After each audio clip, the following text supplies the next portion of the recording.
ॐ जातवेदसे सुन्नपापसोमपराति यतो नितः तिवेतः तनः परिषदुर्गाण विश्वान्नागे वसन्धन्दुरितात्यग्निः तावग्निवर्णान् तपसा ज्वलन्तीं वैरोचनीं कर्मफले सुजुष्टाम् दुर्गां देवीगुं शरणमहं प्रपद्ये सुतरसे नमः अग्ने त्वं वारयान्नभ्यो अस्मान् स्वस्तिभिर्दुर्गाण विश्वा पूश्च पृथ्वी बहुलानहुर्वी भवतोकायतनया यशञ्जोः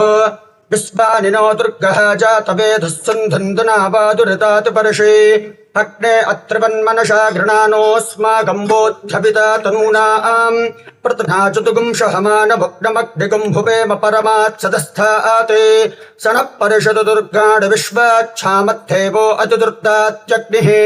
प्रत्नो सुगमेभ्यो अध्वरे सुसनाश्च होतानभ्यच्च तत्से